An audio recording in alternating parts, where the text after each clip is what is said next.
Nascemos de uma mulher forte. Ela inspira o mundo que queremos construir. De mulheres seguras e donas de si. Determinadas, elas são capazes de iluminar famílias, comunidades.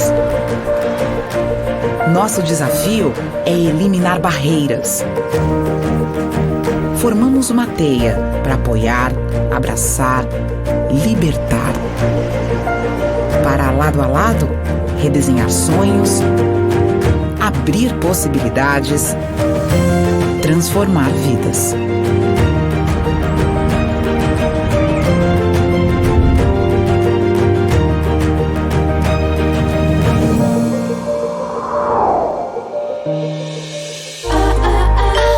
No chat também.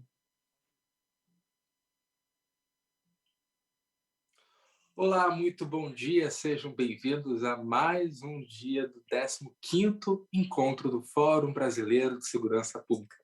Eu sou Eduardo Carvalho, colunista de UOL ECOA e também editor executivo do jornal online Maré de Notícias. Mas antes de apresentar o tema da mesa que abre o dia e apresentar também os nossos integrantes, nós vamos abrir com poesia. Agora nós vamos assistir o vídeo da poetisa Mídria. Eu tenho um problema. Meu ascendente é em Áries. E eu tenho outro problema, é que eu sou a menina que nasceu sem cor. Para alguns eu sou branca, para outros eu sou preta, para muitas e muitos eu sou parda, ainda que eu sempre tenho ouvido dizerem por aí que parda é cor de papel. E a minha consciência racial, quando me chamem de parda, fique tão bamba quanto a autodeclaração de artista pop quando pratica afroconveniência. Eu sou a menina que nasceu sem cor porque eu nasci num país sem memória, com amnésia, que apaga da história todos os registros e símbolos de resistência negra, que embranquece sua população e trajetória a cada brecha, que faz da redenção de Khan a sua Mona Lisa, obra-prima da miscigenação, e ódio ao milagre da miscigenação, calcado no estupro das minhas ancestrais, na posse de corpos que nasceram para serem livres, na violação de ventres que nunca deveriam ter deixado de serem nossos. E eu tenho outro problema. Eu não sei dar cambalhota. E não importa que para alguns eu seja a menina que nasceu sem cor, que falte melanina para minha pele ser retinta, que os meus traços não sejam tão marcados.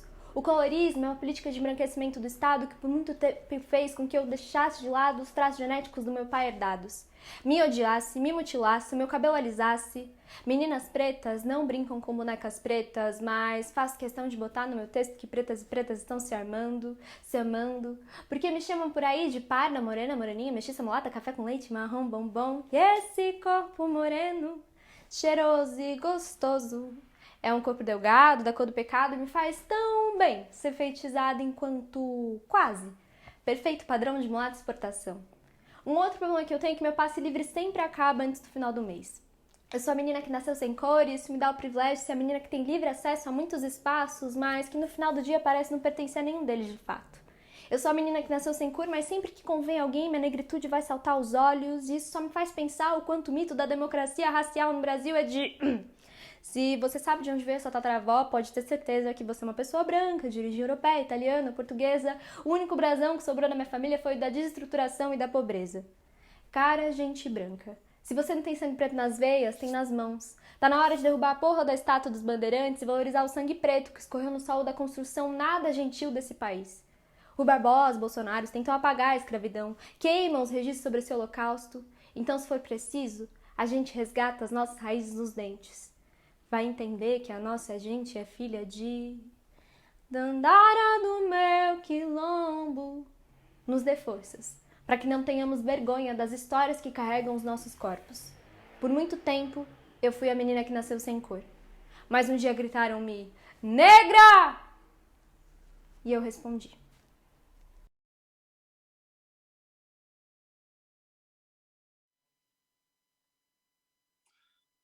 Não tem como não se emocionar com um vídeo de abertura feito como esse, né? Mas começar o dia com poesia e com palavras tão pertinentes, sempre a poesia.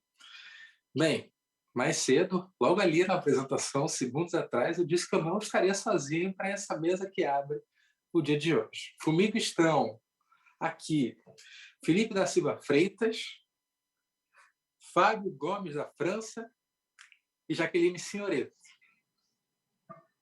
Felipe da Silva Freitas é doutor em Direito pela Universidade de Brasília, professor de programa de pós-graduação em Direito Constitucional do Instituto Brasileiro de Ensino, Desenvolvimento e Pesquisa, o IDP, e é professor colaborador do mestrado profissional em Segurança Pública da Universidade Federal da Bahia. O Felipe é também diretor da plataforma Justa, que estuda o financiamento e a gestão do sistema de justiça e pesquisador do de Justiça Racial e Direito da FGV de São Paulo. Também comigo, né, mais apresentando a descrição de todos eles, porque o currículo deles é muito extenso. Eu tenho a honra de estar com eles nessa mesa. Temos Fábio Gomes de França, que é pós-doutor em Direitos Humanos pelo Núcleo de Cidadania e Direitos Humanos da Universidade Federal da Paraíba.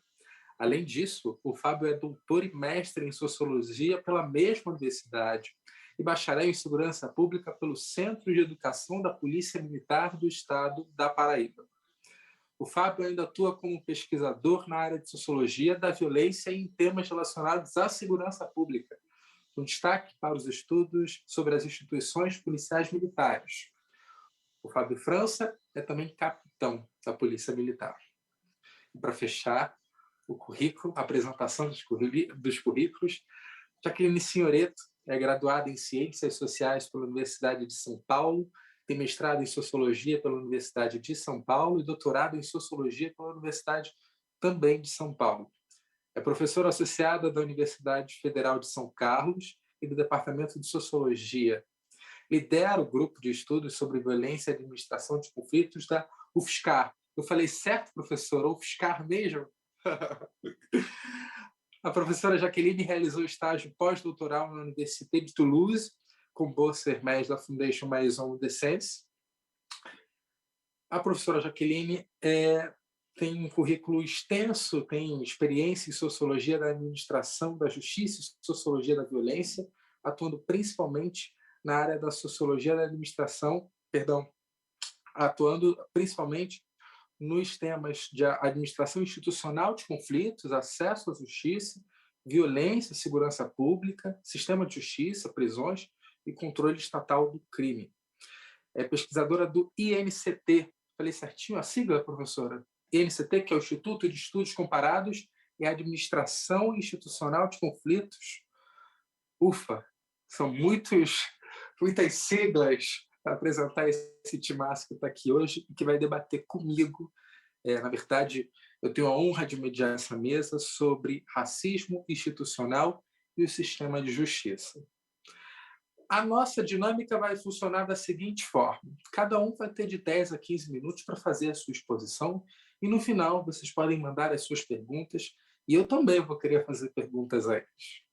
Então, para começar, eu tenho a honra de convidar para falar aqui para a gente, trazer a sua apresentação, Fábio Gomes da França. Fábio, bom dia. Bom dia a todas e todos. Bom dia à professora Jaqueline, ao Felipe. Bom dia à equipe técnica. Bom dia a todos os que estão participando desse encontro promovido pelo Fórum, que mesmo em meio a essa pandemia, essa loucura que nós estamos vivendo, a gente está tendo a possibilidade de criar uma certa resistência e ainda bem que existe a tecnologia para mediar essa situação. Gostaria de ressaltar, inclusive, Jaqueline, que a gente está agora com um processo seletivo aqui em aberto na Polícia Militar da Paraíba, exatamente para os capitães que querem ascender ao posto de major, e eu selecionei um dos seus textos, né, que é o texto sobre a gestão da vida e segurança pública no Brasil, para que eles pudessem ter o contato e poder dissertar acerca desse texto, né, que para nós aqui é um grande avanço dessa possibilidade de fazer com que policiais militares possam participar de um processo seletivo através de uma argumentação dissertativa. Para mim já é uma grande vitória. Então, falando de maneira geral e de forma bem sintética acerca do nosso foco, né, que é falar sobre o racismo institucional e esse diálogo com o campo da justiça criminal aqui no Brasil, eu particularmente sempre me posiciono também, não só como pensador, mas como policial militar, E é um tema extremamente caro ainda, às polícias de maneira geral, porque temos aí uma série de mecanismos, de pressupostos, de paradigmas que, de certa maneira, ocultam uma certa compreensão e reflexão sobre esse tema para, especialmente, os operadores de segurança pública. Né? Quando a gente pensa no sistema de justiça criminal no Brasil, a gente tem que pensar, obviamente, de maneira assincronizada, né? Desde a formatação de como as polícias atuam, os policiais atuam nas ruas, e de como, a partir desse seu modus operandi, as coisas vão se contextualizando até que possamos chegar no sistema penitenciário.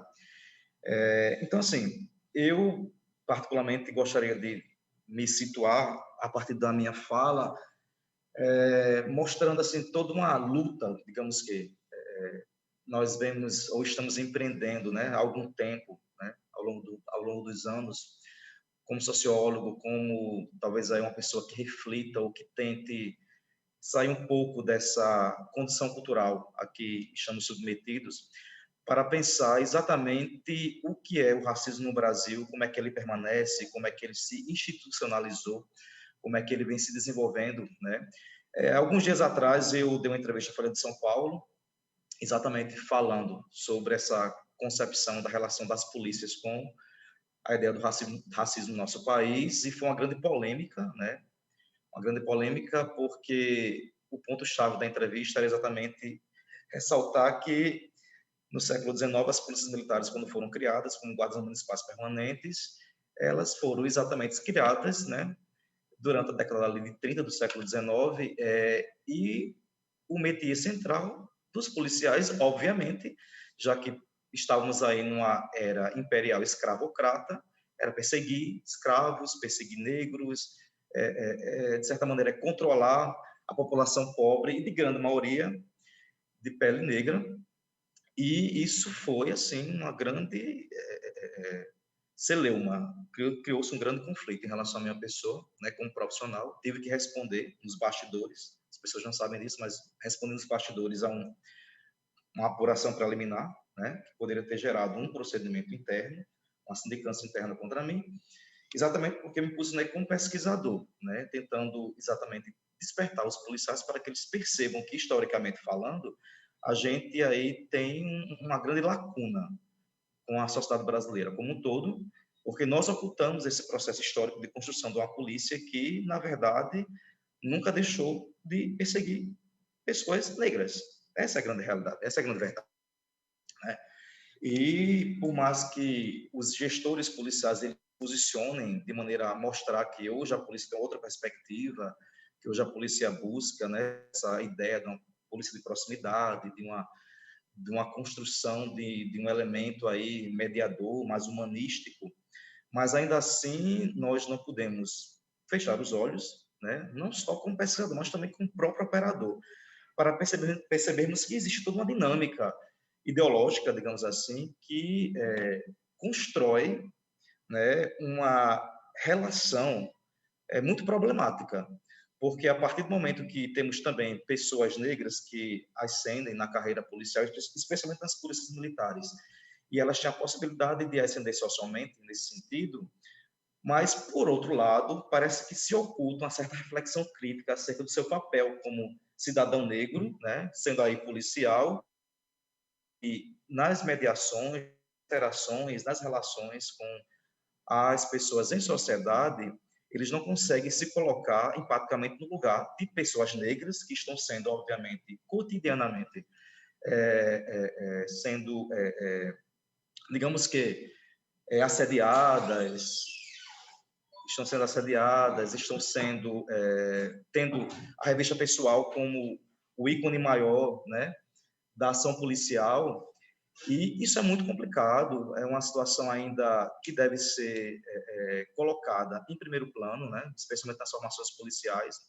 No meu ponto de vista, a gente tem digamos que uma tímida ainda reflexão acerca disso, né, eu acho que caminhamos muito com a matriz curricular nacional, né, desde a sua última edição em 2014, e pelo menos aqui na Paraíba a gente conseguiu criar um pequeno espaço, né, para os alunos soldados, para os alunos oficiais, mas eu acho que isso ainda é muito pouco. é muito pouco para pensarmos a ideia do racismo, como é que ele se constitui, como historicamente está enraizado nas nossas práticas, nas nossas ações, nos comportamentos, na nossa linguagem, na maneira de se expressar, desde coisas muito simples, quando falamos de mercado negro, de cifra negra aqui no Brasil, no campo da segurança pública, e para os operadores e para os gestores, isso é tão naturalizado que simplesmente para eles se torna balela, é você trazer um discurso que não significa nada, não diz respeito a absolutamente nada, e quando, na verdade, historicamente, quando a gente sabe que isso tem toda uma problematização, uma construção que deve ser desconstruída. Então, assim, quando eu digo que é um assunto delicado de se implementar, de se debater, especialmente com os policiais, né?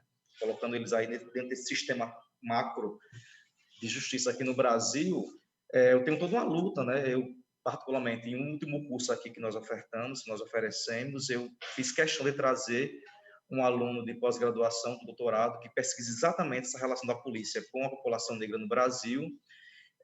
Criou-se um grande debate com os alunos, foi um grande duelo, foi uma aula épica, digamos assim, para nós, porque o professor foi bem contundente, eu deixei ele bem à vontade para se posicionar criticamente, e a gente percebe de forma muito notória, né, a resistência dos alunos em se colocar acerca desses temas, porque para eles sempre o que está em primeiro plano é a desigualdade econômica, a situação de que parece que superamos o racismo e o que realmente importa hoje é o viés economicista, né? E, na verdade, tudo isso diz respeito a todo esse processo, né, que teve o século XX como um século de transição em relação ao nosso sistema de justiça criminal, mas que a gente não conseguiu ainda superar esse racismo estrutural. Então, assim, de imediato, o que eu posso dizer é que, na verdade, eu acho que falta muito para se pensar de maneira mais analítica e conceitualmente exatamente esses pontos que estão aí, digamos que descentralizados, para podermos construir uma grande teia que consiga nortear o nosso pensamento para chegarmos na ideia do que é o racismo estrutural no Brasil, especialmente um racismo institucionalizado no campo da segurança pública, né? E se para trabalhar ou tentar fomentar um debate acerca do racismo com as polícias é difícil, eu imagino, por exemplo, no campo dos estudos da Jaqueline Senhoreto, né, a professora Jaqueline, trabalhar com o sistema de justiça no campo, sei lá, do Ministério Público, da Defensoria Pública, no campo dos magistrados. Então, assim, é um campo que envolve uma relação específica de poder, né? A gente sabe como é que devemos construir a imagem do que é um magistrado no Brasil, e essas relações de dominação, elas são muito intervenientes acerca de como podemos alcançar conceitualmente essas racionalidades institucionalizadas. Então, assim, fico à disposição para criarmos a posterior, após a fala dos professores, um debate profícuo, um debate interessante, e fico também à disposição para qualquer dúvida dos participantes da mesa. Então é isso. Importante a gente abrir com a fala do Fábio, né? Fala que, enfim, expõe urgência sempre. Agora eu passo a palavra para o professor Felipe Freitas. Felipe, bom dia. Bom dia. Deixa eu pôr meu cronômetro aqui para eu não me perder também. Queria começar agradecendo muito ao convite do fórum, agradecer em num duplo sentido. Primeiro, agradecer pela sensibilidade do Fórum Brasileiro de Segurança Pública de compreender os sinais dos tempos, digamos assim, e de manter no seu encontro anual, que é esse espaço tão importante para o debate sobre segurança pública no país, um espaço para discussão de segurança pública. Eu acho que isso revela que o fórum está conectado com o que está acontecendo no Brasil, com os apelos, as lutas, as reivindicações, as exigências da luta social e com os dilemas e os desafios que nós temos no campo da segurança pública. Segundo, agradecer pelo convite para estar aqui ao lado de pessoas pelas quais eu tenho tanto respeito, tanta admiração e que em suas atividades colaboram muito para a gente dar passos, avançar na construção da justiça, da igualdade, da segurança e da liberdade, que me parecem ser valores muito importantes, sobretudo nesses tempos estranhos em que vivemos. Eu queria fazer uma fala talvez muito simples, inclusive, assim, tentando trabalhar com duas ideias, o que eu estou chamando de um aparente paradoxo, mas ele é só aparente mesmo, e duas ideias que estão muito contidas na minha agenda de pesquisa hoje, seja numa pesquisa que eu estou iniciando sobre milícias e grupos de extermínio, seja em uma pesquisa que eu estou terminando na Fundação Getúlio Vargas sobre como o sistema de justiça trata a violência racial no âmbito, tanto no processamento dos casos de insulto racial, quanto nos casos da atuação policial e da apreciação judicial da atuação policial. Então, nesses dois pontos da minha reflexão, eu tenho me pegado com essas questões que eu vou parcialmente compartilhar com vocês. O primeiro paradoxo que eu queria, aparente paradoxo que eu queria explicitar, é o de como o sistema de justiça, mas não só ele, a sociedade brasileira, o Estado brasileiro, consegue manter essa relação tão ambivalente com a denúncia do racismo. Ou seja, como nós conseguimos, como sociedade, avançar na denúncia do racismo e avançar em algum nível no que eu chamaria de uma legislação ou mesmo de uma jurisprudência, né, que é esse consolidado de decisões que no direito tentam estabilizar os entendimentos da justiça sobre um determinado tema, mas isso não é forte o suficiente para produzir a mudança, digamos assim, que a gente queria, que a gente precisa e que me parece tão central na vida democrática. O que eu estou querendo dizer com isso? Estou querendo dizer que a gente tem, por exemplo, para ficar em dois exemplos, a aprovação esse ano pelo Congresso Nacional de uma convenção super importante interamericana no que diz respeito à promoção da equidade racial, onde há o reconhecimento e a incorporação no texto da Constituição de uma série de obrigações do Estado relativas à promoção da igualdade racial e enfrentamento ao racismo. Nós temos no Supremo Tribunal Federal uma reiterada série de decisões, como a mais recente, que equipara injúria racial ao crime de racismo, que representam, de um certo sentido, um reconhecimento da gravidade dessas violências. Mas isso nós temos na sociedade, no conjunto das relações sociais, um avanço no reconhecimento do racismo como um fator de violência na nossa sociedade e de produção de desigualdade, mas não necessariamente isso produz a alteração dessas relações sociais. E por isso que eu chamo e por que eu estou chamando isso de um paradoxo apenas aparente? Porque está aqui estou ladeado de um sociólogo e uma socióloga que nos ensinam,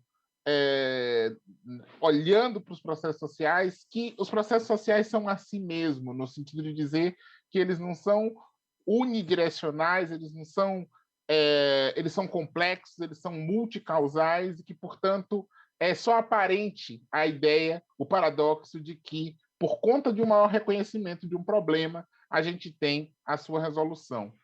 E por que é assim? Em parte por conta de que estamos tratando de um fenômeno social.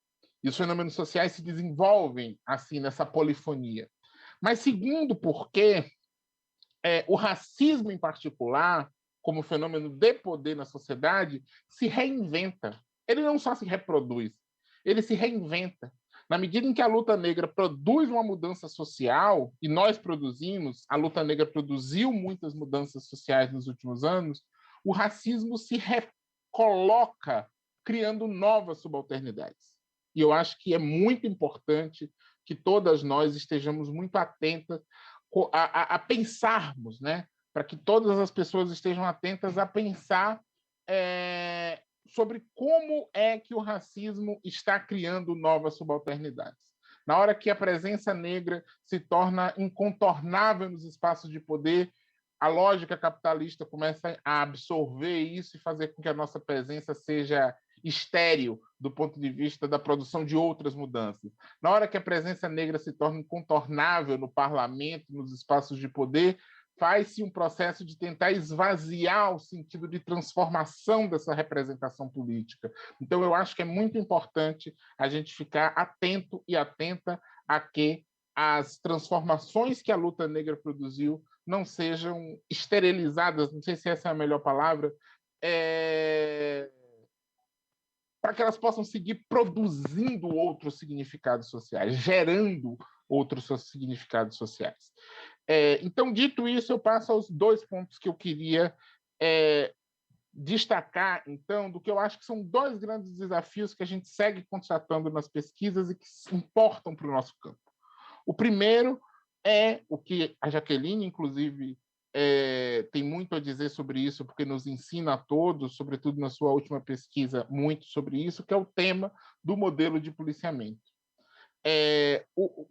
O arranjo jurídico feito na Constituição e feito no Código de Processo Penal para a atuação das polícias, ele tem várias disfuncionalidades, mas uma me parece a mais estrutural de todas, que é a centralidade do flagrante na atuação policial.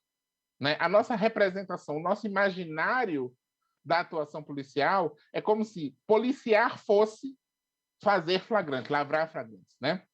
Essa disfuncionalidade ela tem vários motivos, 2 motivos legais eu quero destacar. O primeiro é o da Constituição, que cria esse modelo disfuncional de partição das polícias civis existente. E o segundo é do Código de Processo Penal, que admite hipóteses muito largas. Vamos ficar com essa ideia, que eu acho que é parcial, mas é a que a gente tem por enquanto, para a polícia abordar alguém. Nós temos pouca justificativa para abordagem no Brasil. E produzimos, por isso, por conta dessa disfuncionalidade legal, um excesso de abordagens e um baixíssimo nível de debate sobre quem a gente aborda, por que a gente aborda, para que a gente aborda, e o mais importante, se aquela abordagem era mesmo imprescindível para o funcionamento da justiça, para a atuação policial. E, ao fazer isso, a gente sombreia outras possibilidades de atuação policial. Então, o modelo de policiamento ele é muito ruim nesse sentido, porque gera um problema para o sistema policial e gera um problema para o sistema de justiça, porque você produz processo penal de baixa qualidade democrática. Porque qual é o processo penal de alta qualidade democrática? É o que se faz com investigação, com ampla defesa e com contraditório.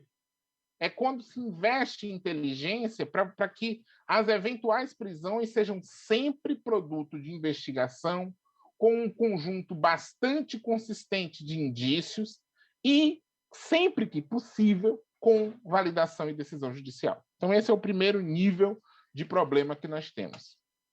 E um segundo nível de problema, que decorre desse primeiro, é uma baixa disposição do sistema de justiça, e eu não estou falando só do Ministério Público, mas estou falando do Ministério Público e do Poder Judiciário, em controlar judicialmente o flagrante, né? Em exercer um controle sobre o flagrante. E do que eu estou falando, objetivamente? A polícia opera, trabalha, atua com os elementos que ela tem para atuar, legislativos, de formação e de cultura policial. Mas essas práticas precisam ser apreciadas judicialmente com um crivo outro, com outras ferramentas. E o que é que tem acontecido no sistema de justiça brasileiro?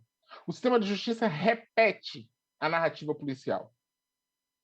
O Ministério Público, muitas das vezes, corta caminho, pega um atalho no seu processo investigativo e fica no lugar confortável de, como titular da ação penal, repetir a narrativa policial da abordagem.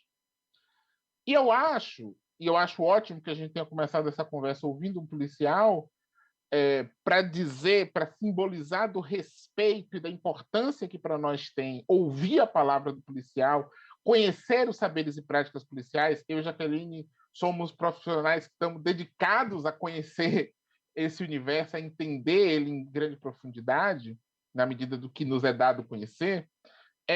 Me parece que esse modelo ele cria uma aparente centralidade da polícia, mas eu queria ousar dizer que esse é um modelo que fragiliza a polícia.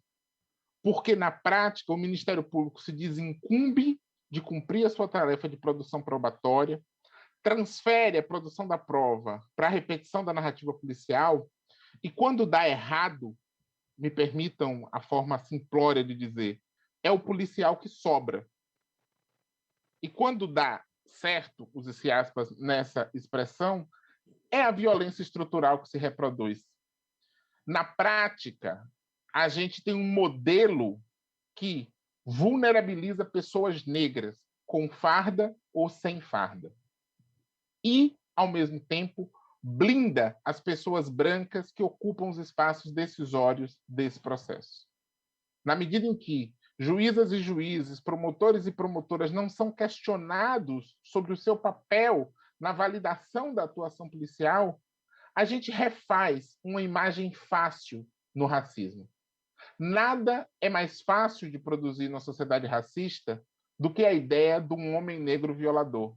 Porque essa é a imagem que ocupa o nosso imaginário social, de todas e todos nós, negros e não negros. Então, eu acho que uma grande contribuição para tensionar as imagens da violência policial no nosso cotidiano é talvez representá-la menos pela imagem do policial negro que aperta o gatilho e mais pela imagem dos homens brancos de poder que se desincumbem das suas funções e que operam com a falsa ideia de que estão fortalecendo o Estado policial. E isso hoje, no meu último minuto, eu quero falar disso, se faz no sistema de justiça, mas se faz também nos palanques políticos. Porque esses mesmos políticos que dizem defender os policiais, chamam os policiais para morrer na guerra. E chamam os policiais, negros em sua maioria, eu repito, a se vulnerabilizarem completamente sem poder, alimentando a imagem da violência e do embrutecimento que só anos de muito patriarcado e de muito racismo é capaz de produzir.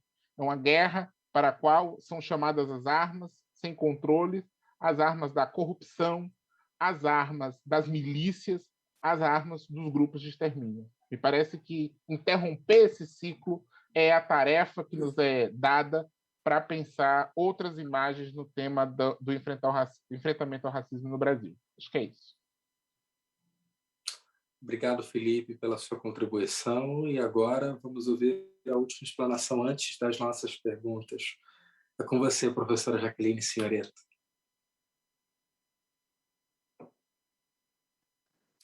Bom dia a todas, todos e todos. É um prazer estar aqui com vocês, Eduardo, que eu estou conhecendo hoje, o Fábio também, e o Felipe, que já é um parceiro aí de caminhada, né? A gente estava até comentando aqui que essa mesa é muito importante, né? Como o Felipe pontuou, e a presença de uma mesa para discutir os temas do racismo institucional nas polícias e o racismo estrutural na segurança pública. E a primeira mesa que a gente formou isso no fórum foi em 2014, né? Então, desde 2014, todos os anos, a gente tem tido um espaço aqui no fórum que tem sido, né, uma experiência muito inusitada, né, na sociedade brasileira, um espaço onde a gente pode fazer um debate, né, público, honesto, balizado com dados, né, sobre a segurança pública, juntando, né, os policiais, os gestores, os pesquisadores, a sociedade civil, enfim, todo mundo que tem, né, uma experiência concreta em pensar essa segurança pública, né, para a democracia. Então, o Felipe tem toda a razão, a gente tem, né, construído esse espaço e ele é muito importante porque não tem como a gente discutir segurança pública no Brasil hoje sem tocar na questão racial, né? Não sei se vocês notaram, mas eu sou uma pesquisadora branca, né? E eu cheguei nesse tema, né? Não por uma identidade pessoal, mas porque os meus dados de pesquisa me levaram a isso, né? Se eu sou uma pesquisadora séria e honesta, eu tenho que ver os meus dados, né? Gritando o papel do racismo, né? Na produção da segurança pública e principalmente nos resultados da segurança pública, né? Então, a gente tem conseguido avançar muito também na compreensão das pesquisas, como o Fábio e o Felipe mostraram aqui nas duas exposições deles, riquíssimas, né? E cheias de temas aqui para a gente desdobrar, né? E o meu papel de debatedora é muito difícil, porque a riqueza e a coerência, né, do que eles trazem é muito grande. Mas essa, né, muitas vezes nós estamos falando de um racismo que é institucional, quer dizer, que não está exatamente na atitude do policial, né, mas na maneira como, né, o policiamento é organizado, os seus objetivos, os seus alvos, né, os territórios onde ele atua, né? Então, essa semana fez 6 anos daquele desastre em Mariana, né, em que uma empresa privada matou um rio inteiro e afetou 40 cidades, né, milhares de vidas de pessoas, etc. E, para isso, o direito penal não tem um enforcement, né? Não tem uma coisa que faz, assim, não tem uma agência para chegar lá e falar assim, gente, parou, né? Para agora, todo mundo vai, né? A Samarco vai ter que parar, a Vale vai ter que pagar e etc. Isso não existe, né? Mas isso existe para o pequeno furto, isso existe, né, para o tráfico de pequena monta, né? Isso existe para esse tipo de atividade, né? E é esse modelo de policiamento que enfoca determinados tipos de delitos, desconsiderando outros, que enfoca determinadas populações, desconsiderando outras, né? Que produz esse resultado desigual, né? Então, por isso que quando a gente fala em racismo institucional, racismo sistêmico, racismo estrutural, nós estamos tentando atacar esse problema. Não é o policial exatamente que escolhe, né? Ele é levado, né, pelas suas ferramentas, pelo saber que ele aprende, pela educação que ele recebe, mas também pelas condições de trabalho que ele tem, que tanto o Fábio quanto o Felipe pontuaram, né? A fazer essas escolhas no campo, né? Então, assim, tem uma estruturação aí do trabalho policial que vai levar as pessoas, né? E isso foi bastante enfatizado tanto pelo Fábio quanto pelo Felipe, né? Que esse é um trabalho, né? O trabalho de policiar, o trabalho duro de policiar, né? É ocupado no Brasil em larga escala por trabalhadores negros, né? Que vão buscar na polícia militar, né? E vão encontrar, né, oportunidade de ter um salário, de ter um emprego, de ter uma profissão digna, valorizada, né, de ter estabilidade funcional, né, estabilidade e tal. Mas o que eles vão acabar encontrando, e isso é muito importante, né, que o Felipe pontuou, eles vão acabar encontrando uma profissão muito dura, né, uma profissão que protege, né, vamos dizer assim, os gestores brancos, os decisores brancos, né, aqueles que tomam a decisão de levar à frente essa política pública, que enfoca a defesa do patrimônio e enfoca uma guerra às drogas, né, que não tem nenhuma viabilidade mais, não produz nenhum resultado positivo para a sociedade mais, né, e que faz com que os trabalhadores negros estejam numa situação muito paradoxal. Então, a gente ouviu na minha pesquisa, na pesquisa que eu fiz em rede, né, vários pesquisadores em vários estados, o quanto isso é pesado para os policiais, né, operar esse modelo de policiamento que tem esses objetivos e esses métodos, né, é muito pesado subjetivamente para o próprio policial, porque ele, né, o policial, quer dizer, a gente falou, é ele que vai morrer. Mas, na verdade, é uma morte lenta, né? Não é uma morte, muitas vezes não é uma morte por violência, embora existam muitos policiais que morrem por violência. Mas existem mais policiais que tiram a própria vida do que policiais que morrem em confronto, né? Por que eles tiram a própria vida? Porque o peso desse modelo, né, injusto, brutal, brutalizante, né, como o Felipe e o Fábio apontaram, né, recai sobre esses policiais, o adoecimento, né, físico, mental, né, o desgaste, a sensação de estresse, de medo, de insegurança, que esse modelo produz para os próprios policiais, né? Então, não é questão que a gente está aqui falando mal da polícia, a gente está justamente tentando, né, procurar um sistema de segurança pública que seja, né, bom para todo mundo, né, que seja bom para os policiais, que seja bom para uma segurança pública e para todos os públicos que têm direito a uma vida segura, né? Então, é isso que nós estamos buscando aqui qualificar com a nossa pesquisa e com o nosso debate, né? E um outro ponto extremamente importante, que tanto o Fábio quanto o Felipe tocaram, é a relação entre esta polícia, esse modelo de policiamento calcado no flagrante, calcado na suspeição e calcado, portanto, sobretudo, no uso que o policial faz do seu próprio corpo e dos seus próprios meios para policiar, mesmo que ele tenha ferramentas tecnológicas, né? Então, quem vai abordar é o policial, quem vai, né, com o seu corpo, com as suas categorias, com os seus sentimentos, com o seu feeling, né? E isso é uma profissão, portanto, de baixa qualificação técnica. Porque quando a gente está falando de profissionais que, mesmo tendo tablet celular, né, pistola automática e tal, uma série de ferramentas, na verdade, o policial tem muito pouco apoio tecnológico para exercer a sua atividade de investigação, né, especialmente o policial militar. Então, o que se leva, né, é colocar essas pessoas em campo para fazer um trabalho que é, na medida, muito rústico, né, esse trabalho de abordagem. Então, o Felipe pontuou e o Fábio também pontuou, como é difícil também mudar, né, a mentalidade de quem desenha esses modelos, né? E quem desenha esses modelos, em quase todas as polícias, são oficiais brancos, né? São membros, né, gestores das políticas de segurança pública, né, que são, em sua maioria, brancos e, sobretudo, uma justiça criminal que é quase na totalidade, né, Felipe? A Plataforma Justa tem mostrado e insistido nisso, composta por pessoas brancas, né? Então, é muito importante a gente dizer assim, mas existem muitos policiais negros, né? E eles seriam, né, atores muito importantes, né, para reagir, combater e trazer para dentro das polícias uma nova ideia, né, de como policiar as comunidades das quais eles mesmos saem, eles mesmos pertencem. Mas sem que a gente, né, consiga enegrecer todo o sistema, né, sem que a gente consiga democratizar esse sistema, né, isso se torna, vamos dizer assim, inócuo, né, porque quem está desenhando, quem está planejando, quem está, né, estruturando as linhas sobre as quais esses policiais vão trabalhar e vão colocar o seu corpo e a sua subjetividade, né, a serviço dessa política, isso não é democrático, né? Isso está reservado a uma parcela de pessoas, e eu vou dizer assim, elas são todas brancas, mas elas são também de uma classe social, né? Então, uma das coisas que o Fábio falou que é muito interessante, como que na imagem dos policiais a questão é de classe, né? É uma questão de pobreza e não de raça. Mas, gente, quem que é pobre nesse país, né?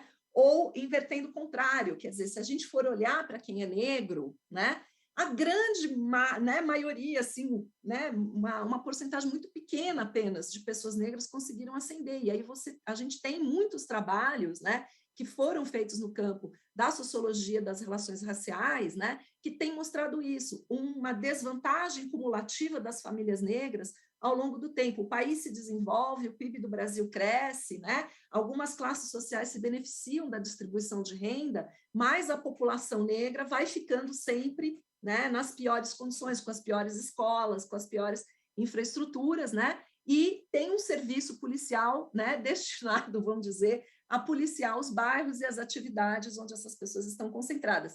Enquanto que as grandes empresas, os crimes ambientais, a violência contra a mulher, né? Esses são temas que não são muito vigiados. A gente não tem um sistema de proteção, né, policial que realmente, né, está focado nesse tipo de criminalidade. Então, vocês vejam por que a gente fala que o racismo é estrutural, né? Porque nas próprias concepções, o Felipe falou, no próprio desenho constitucional que separa a polícia militar da polícia investigativa, da polícia judiciária, né? E ele falou de um processo penal de baixa qualidade democrática. E é isso mesmo, né? Mas ele não é só, a gente não precisaria nem dizer baixa qualidade democrática, ele é simplesmente um processo penal de baixa qualidade, né? Ele é um processo penal que vai provocar impunidade, né? Também, porque ele é todo focado, né, em crimes de pequeno potencial, né, em tráfico de pequena monta, em pequenos furtos, né, e enquanto, né, existe uma grande violência, uma organização do crime, né, que é realmente quem enriquece com o crime, que não é tocado por esse modelo de processo penal, né? Então, isso é muito importante, né? Quer dizer, a gente sempre olhar para a subjetividade desses policiais, né, que estão na base desses serviços aí e sofrendo as consequências pessoais, né, de um modelo de policiar que é extremamente violento para quem é policiado, mas também para quem policia, né, e uma estrutura, né, legal, jurídica, né, e que faz movimentar, que produz isso, né, muita punição e muita violência para, né, quem está na base do sistema e muita impunidade, né, para um tipo de violência e de crime que acaba ficando, vamos dizer, invisível para o sistema de justiça, né? Então, esses são os temas que a gente quer discutir, né? A gente quer, sim, um sistema de justiça que seja democrático. A gente quer, sim, uma polícia que seja democrática, que seja para todos. E a gente quer, sim, um sistema de justiça, né, que tenha muitas pessoas negras, defensores, promotores, juízes, etc. Né? Última coisa que eu queria falar, eu passei um tempo no Canadá estudando exatamente as políticas de controle, né? Então, o Felipe destacou, né, inclusive a pesquisa que eu venho fazendo, a importância do flagrante da abordagem, né? E nas cidades canadenses hoje, eles estão reduzindo o número de abordagens para poder reduzir, né, essa diferença entre abordagens de pessoas negras, pessoas oriundas do Oriente Médio, que na América do Norte é um tema muito importante, né, e as pessoas brancas. E para conseguir reduzir a diferença de tratamento, eles estão tendo que mudar o modelo de policiamento, abordar menos e investigar mais, abordar com mais certeza, né, e produzir abordagens, né, que sejam muito mais tecnicamente qualificadas e que realmente vão, né, no foco que vai produzir as evidências judiciais que eles precisam, né? Então, na cidade de Ottawa, onde eu estudei, para poder reduzir, né, em 4 dígitos a diferença de abordagem entre brancos e negros, eles precisaram reduzir 35% do número global de abordagens, né? E isso significa que o sistema de segurança pública piorou? Não, ao contrário, melhorou, porque agora eles se preparam muito mais, né, para saber exatamente aonde a ação policial vai se concentrar, né, e realmente ser mais objetivo nessa, desculpe, ação de abordagem, né? Então, eu fico por aqui para a gente também debater as perguntas, né? É um prazer estar aqui com vocês e muito obrigada pelo convite. Muito obrigado, Fábio, Felipe, professora Jaqueline, aos professores, né, Felipe, Fábio. Bem, nós já temos muitas perguntas pulando por aqui, eu vou tentar enviá-las aqui para que a gente dê seguimento e consiga aproveitar o máximo de vocês. Eu começo fazendo um questionamento ao Fábio, porque já que o discurso dele trouxe esse relato, então, até de desabafo pelo último acontecido recente, né, que ele esteve envolvido, um caso recente, a Cristiane, do Socorro Loureiro Lima, perguntou: Fábio, se a polícia foi criada para perseguir pessoas negras, quais são os caminhos que você apontaria para transformar ou superar essa perspectiva? Porque o Fábio trazia, né, inicialmente, durante a sua fala, justamente esses processos de mudanças, né, que, enfim, tenta se fazer com muita autocrítica e também crítica, né, estando ali dentro, né, da instituição, mas, ao mesmo tempo, encontra-se barreiras muito difíceis para que a gente consiga essas mudanças tão estruturais e fundamentais dentro desse lugar, dentro do âmbito institucional, sendo você um capitão da Polícia Militar e também um estudioso, um intelectual sobre a temática, não só sobre segurança pública, mas também sobre sociologia. Então, como continuar introduzindo esse tipo de reflexão dentro da instituição, apesar do que vem acontecendo ultimamente, Fábio? Olha só, esse tipo de questão, indagação, é bem típica, geralmente, dos próprios policiais, né? quando a gente procura se posicionar como pesquisador, como professor, acerca de temas que são mais polêmicos, digamos assim. Mas eu, particularmente, como pesquisador, eu sempre me posiciono de maneira muito weberiana, né? Digamos assim. Eu sigo muito essa retórica da questão de não se criar um autoritarismo acadêmico, autoritarismo científico, de maneira que você crie receitas para serem disseminadas, né? Discutidas ou implementadas, porque a nível, digamos que teórico, de reflexão, por si só, a construção do conhecimento é algo já bastante válido para se pensar polícia, especialmente vindo de um policial militar. Mas eu gostaria de fazer ou criar uma resposta no seguinte sentido. Pensemos no 7 de setembro, né? Um exemplo bem pragmático. Né? Geralmente estamos acostumados com o 7 de setembro, em que juntamos as forças armadas com as polícias militares, bombeiros militares, guardas municipais. Temos aí, simbolicamente falando, uma conjuntura que posiciona em um determinado espaço geográfico todas essas forças, tanto aquelas que protegem as fronteiras externas, quanto as que estão empregadas a, digamos que, coibir os ilícitos que ocorrem em sociedade de maneira geral. Então, na parada do 7 de setembro, temos ali uma representação interessante, né? Geralmente os policiais com aquelas fardas ostensivas, né? Geralmente pintam os rostos com algum tipo de tinta que lembre muito a perspectiva de guerra que o exército cria, ou de uma suposta guerra que pode ser deflagrada, que o exército deverá participar, e as forças armadas de maneira geral, né? Iremos ver, como a professora Jaqueline colocou, esses corpos-armas muito bem montados, destacados, corpos musculosos, sabe? Essa coisa de empunhar a metralhadora, empunhar a pistola, empunhar as espadas. Então, assim, é um aparato simbólico que, digamos que coloca para nós uma imagem que cria também uma certa simbiose com a própria forma como a sociedade se vê nesse desfile. O que é que eu estou querendo dizer, ou onde eu estou querendo chegar? E se fizéssemos o oposto? Ao invés de nos preocuparmos em expor armas, corpos-armas, símbolos fálicos, né? Uniformes, ao invés disso, nós fizéssemos uma parada diferente, né? Pegássemos os policiais, conscientizássemos os policiais de que deveríamos colocar cartazes dizendo: olha só, a polícia é respeitadora dos direitos humanos, sim, estamos aqui para tentar viver uma sociedade mais democrática, queremos reconhecer os nossos erros históricos do que ocorreu durante o período de exceção no Brasil, mostrar que realmente fomos criados no século XIX para perseguir negros e escravos fugidos ou para açoitar escravos, mas hoje estamos querendo seguir outro caminho. Hoje estamos querendo, a partir desse reconhecimento histórico, moldar um novo perfil de formação e vamos desfilar exatamente com essa cultura de paz. Certamente, isso ia ser rechaçado no projeto.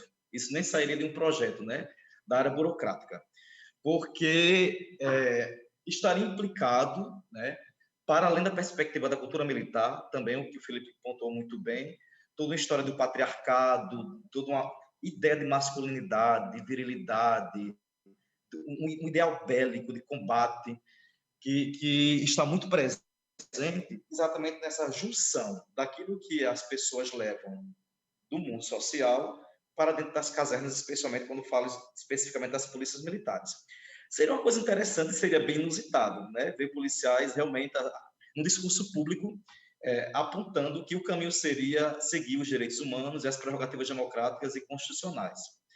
Mas isso é apenas uma utopia, né? Talvez aí seja um livro do Fábio França, pensado bem a nível de Thomas Mann, querendo criar uma sociedade idealizada que, na verdade, não irá acontecer, certo? Então, assim, não é que eu tenha receitas, nem quero ter essas receitas de maneira alguma, de forma alguma, porque estamos falando de processos bem estruturais e muito complexos, como você mesmo colocou para a gente aí. Mas, a nível de política pública, talvez aí seja possível dirimir certos efeitos e consequências, né? Que eu, particularmente, venho acompanhando isso a nível pedagógico com policiais depois da implementação da matriz. Foi o ideal? Não. É o ideal? Não. Mas é uma tentativa. Então, quando a gente posiciona ou coloca ou tenta mostrar ao policial que é preciso se desenvolver um processo de empatia, porque a grande lógica, no meu ponto de vista, né, talvez esteja por aí, nesse caminho. Porque quando a gente fala da abordagem policial, a gente sabe que o Código Penal, e o Código de Processo Penal estabelece, na verdade, critérios objetivos, que deveriam ser objetivos, mas eles são rompidos exatamente pela criação ou desenvolvimento do tirocínio policial, que faz parte da cultura policial, de tentar selecionar pelo perfil que ele passou a internalizar com a aprendizagem tanto da caserna e também da relação dos novatos com os veteranos trabalhando na rua. Então, esses critérios objetivos são rompidos e criam-se, na verdade, critérios subjetivos. Então, essa dinâmica, ela demanda que seja construída, na verdade, uma percepção também subjetiva para deslocar a visão estruturada do policial, que foi condicionado, como o Foucault vai colocar isso muito bem, realmente existe uma docilização corporal, uma docilização mental, e para romper esse tipo de critério, aí tem que se levantar uma série de variáveis. A gente sabe que tem a força do grupo, a força do machismo que está presente, a relação do subordinado com o superior, porque geralmente você faz algo ou cria algum tipo de atividade na rua, pensando em ganhar algum atributo com o superior, né? Você vai ser reconhecido ou vai ter um certo reconhecimento. Isso também vai criando para o policial militar uma imagem de que ele deve agir exatamente daquela maneira, já que a instituição, de maneira geral, obviamente, é pautada na ideia da masculinidade, né? Então, assim, é possível a gente construir outros caminhos. Agora, sim, uma coisa a se pensar é o seguinte, eu até vi outra pergunta posterior, né? Se critica muito a questão do militarismo. Acabando-se as polícias militares, a gente vai ter uma solução? Eu creio que não. Guarda essa pergunta, porque eu passo ela diretamente para o Felipe, porque é justamente isso. O Felipe traz na sua fala diversos paradoxos, não só sobre a polícia, mas também sobre a legislação. E aí é nesse sentido, Fábio, que eu retomo o que você acabou de perguntar. Extinguindo a polícia, esse braço que é tão fundamental. Bem, a gente já entendeu que extinguindo a polícia não resolveremos o problema. Venha a legislação amparar todas essas mudanças que nós estamos querendo propor. Vide o que você trouxe na sua explanação. O STF agora reconhecendo o caso de injúria racial como um crime imprescritível, né? Como a gente consegue mudar essas nuances, esses paradoxos estabelecidos por conta do racismo?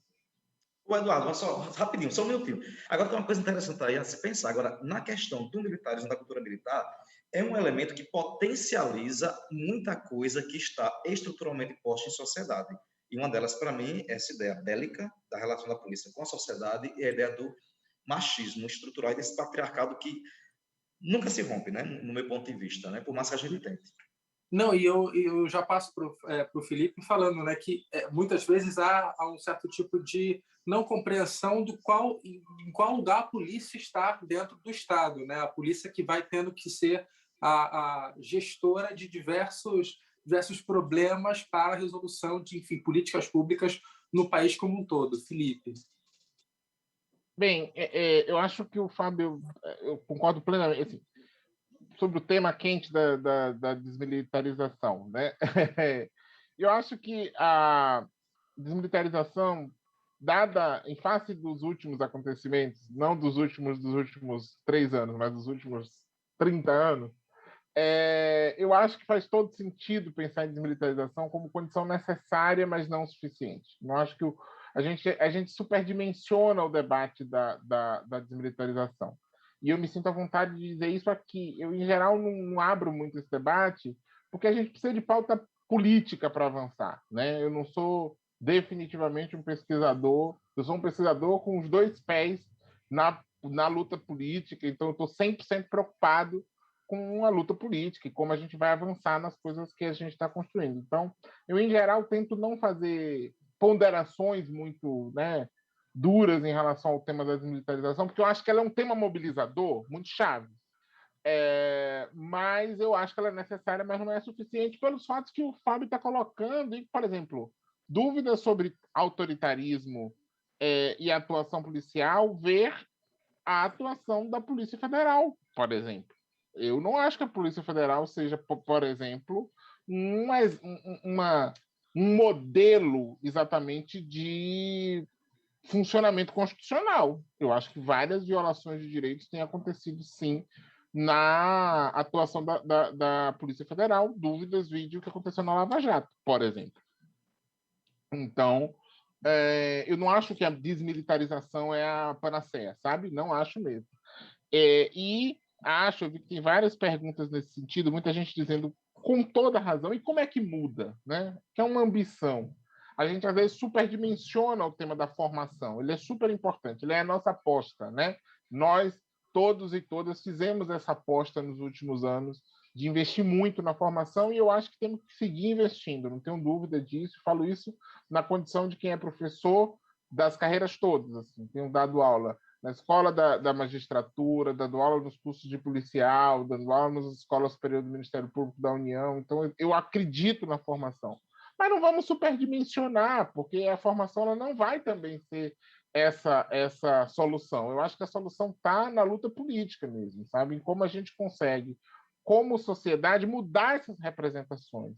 Aí eu acho que o Fábio traz um tema muito chave, que é o tema das masculinidades. Eu acho que nós temos que debater masculinidade e violência. Esse é um tema fundamental para a gente avançar e olhar um pouco. Eu vi que o Leobertino perguntou disso, para as experiências internacionais. A Jaqueline tem falado muito da centralidade de falar de outros modelos de policiamento, para criticar, inclusive, são duas centralidades ruins, a do flagrante e a da tal polícia de operação. Tudo é por operação.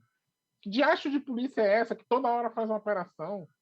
Operação não pode ser... operação aqui entendido como essa coisa imagética,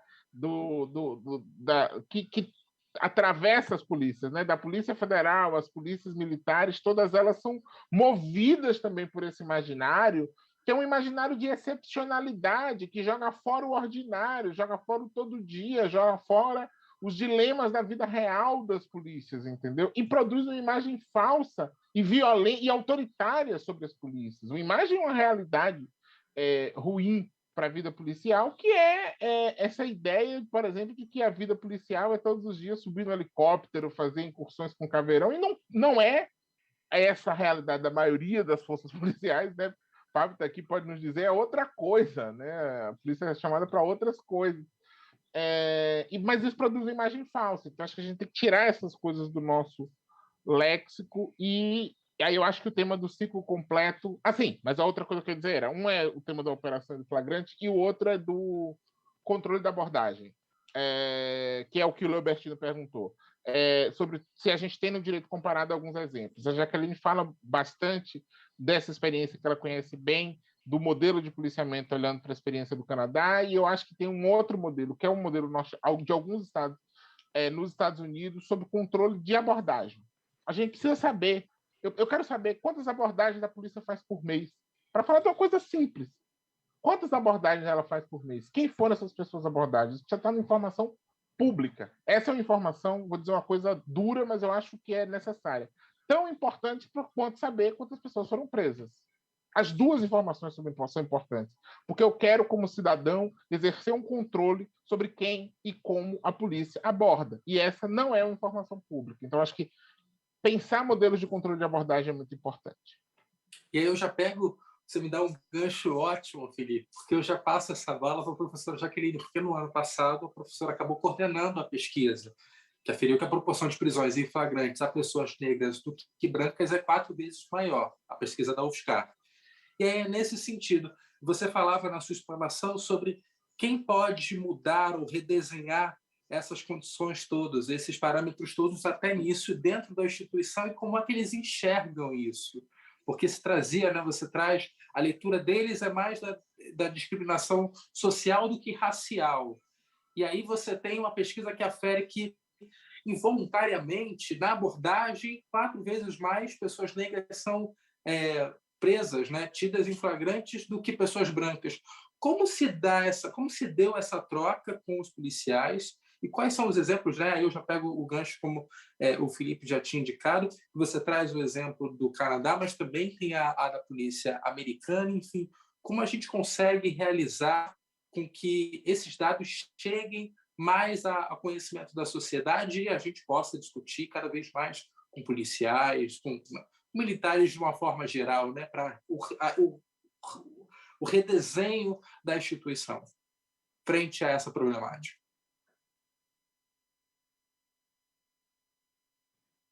Abrir o microfone é importante, né? Eu tenho coordenado desde 2013 várias pesquisas em que a gente tem monitorado sistematicamente esses números em vários estados.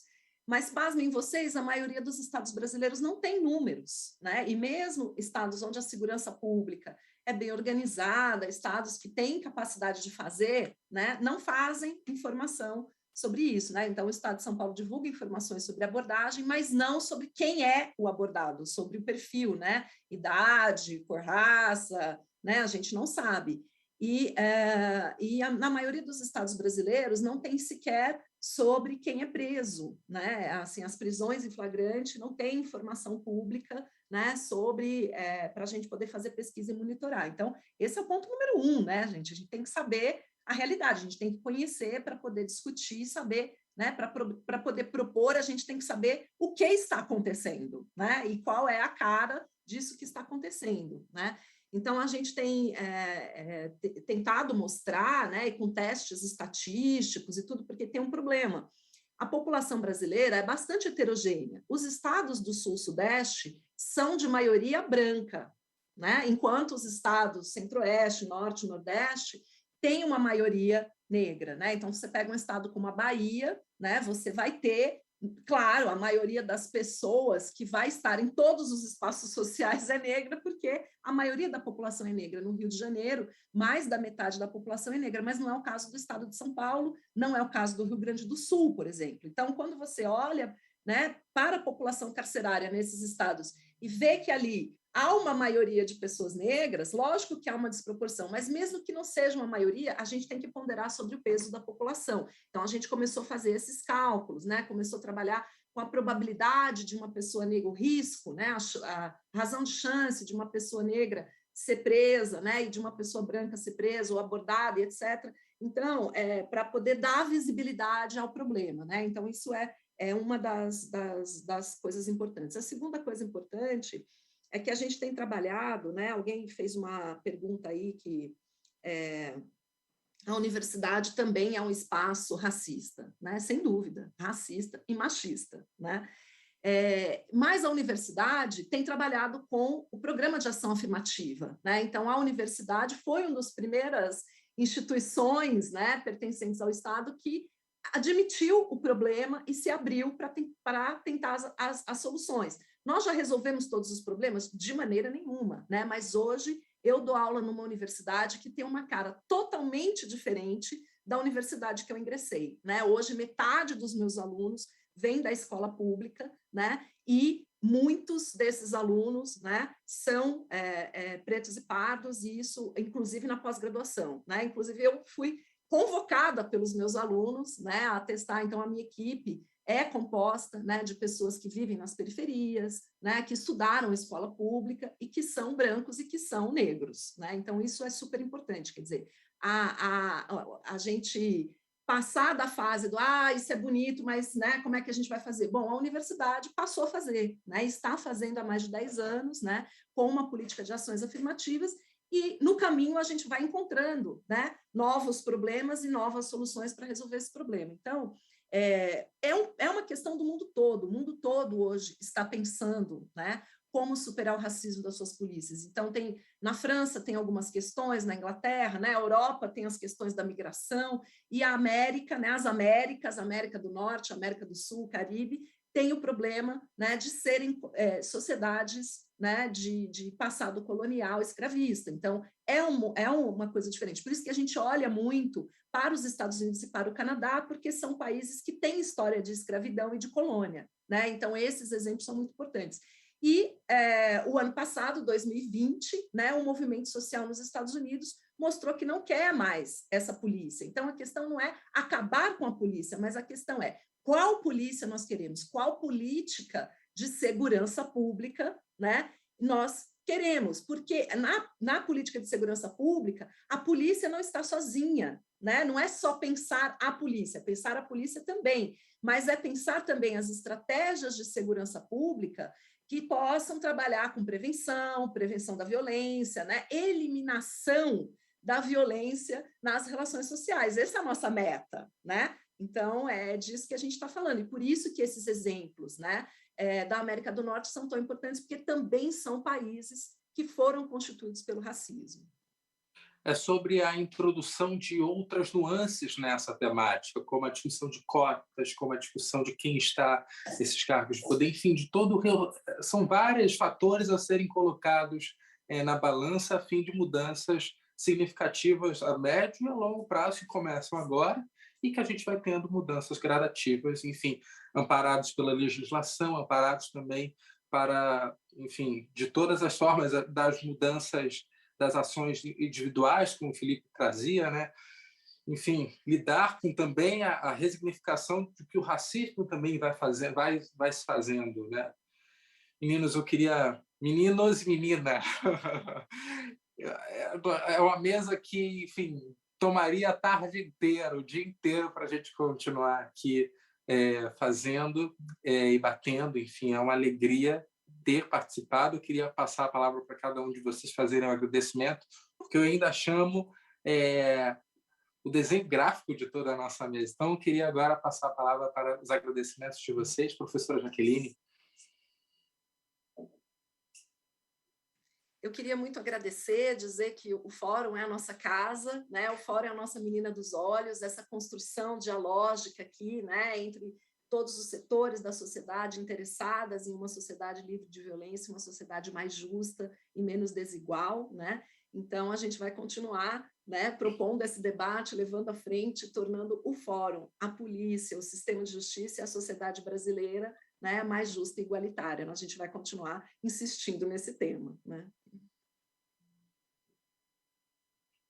Felipe.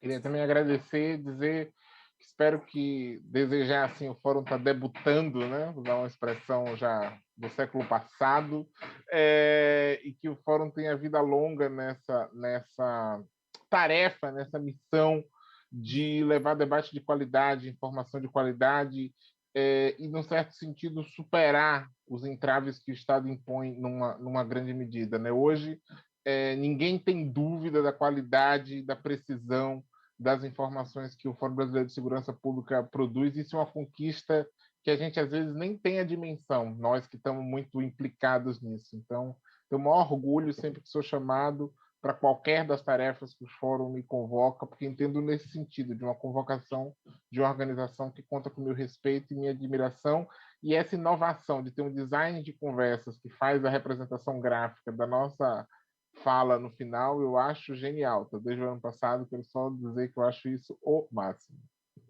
Grande abraço. A gente vai ver a nossa em minutos. Fábio, eu passo a palavra para você.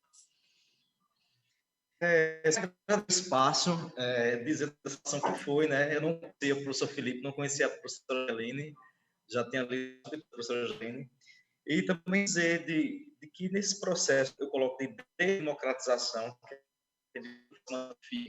achei muito importante essa de fazer o encontro esse ano, né? A gente fica sempre na expectativa de como ele funcionar iniciar a debate de segurança pública. E também dizer que a nossa força, a nossa querer estar junto com as pessoas que querem um Brasil melhor, um país melhor, uma cidade melhor, uma realmente legítima, que a gente possa estar juntos para tentar ter todas as questões que nos possa conflito, mas que não nos coloca para mais agir. Eu deixo para todos vocês.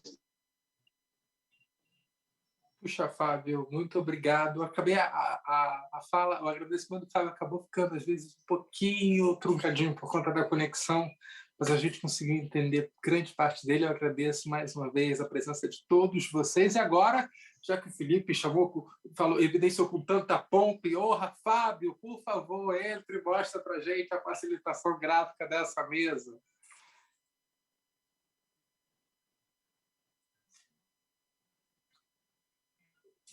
Olha aí, que bacana. Desculpa, pessoal, eu perdi o botão aqui de aparecer.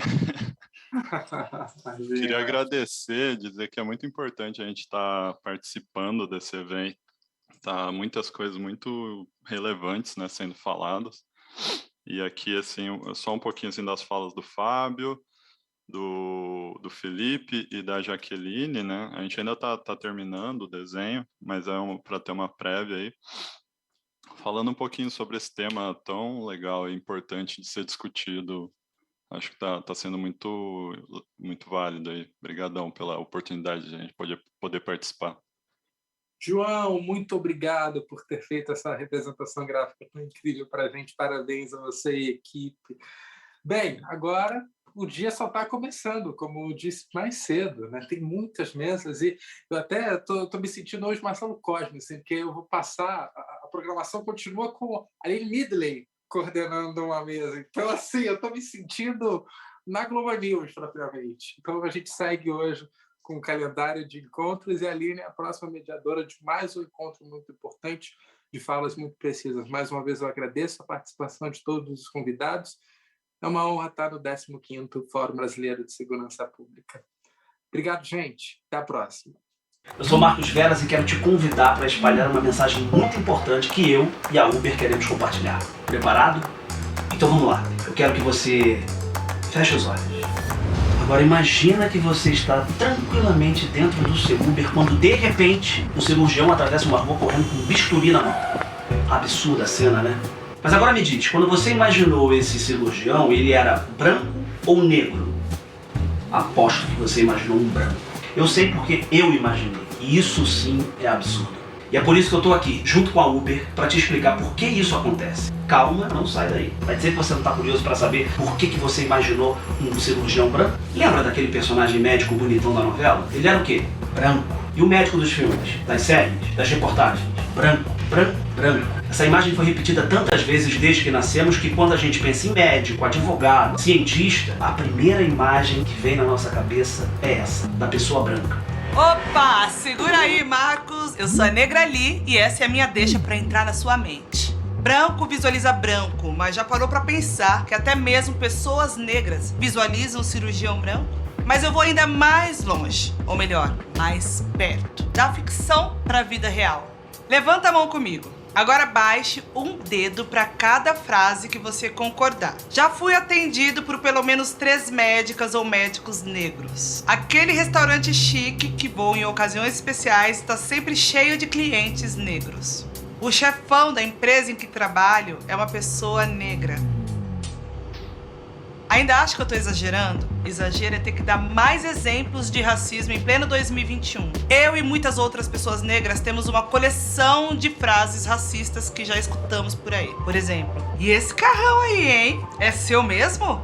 Nossa. E esse seu cabelo? Posso pegar? Diferentão, né? Exótico. Como que lava? Você não é tão escuro assim. Você tá mais pra morena, né? E você tá mais pra racista.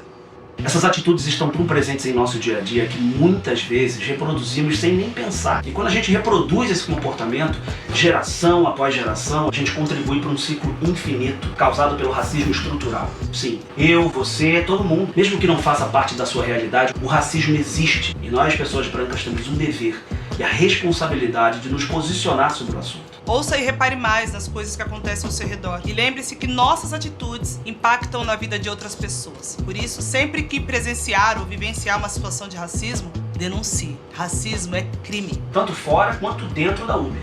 Para reportar o incidente no app, é só acessar a opção Suas Viagens, clicar na viagem específica e no menu Ajuda, escolher Reportar um problema de segurança e depois Reportar racismo.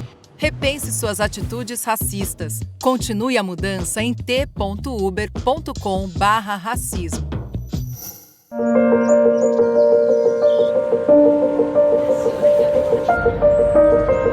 Nascemos de uma mulher forte. Ela inspira o mundo que queremos construir. De mulheres seguras e donas de si. Determinadas, elas são capazes de iluminar famílias, comunidades. Nosso desafio é eliminar barreiras. Formamos uma teia para apoiar, abraçar, libertar.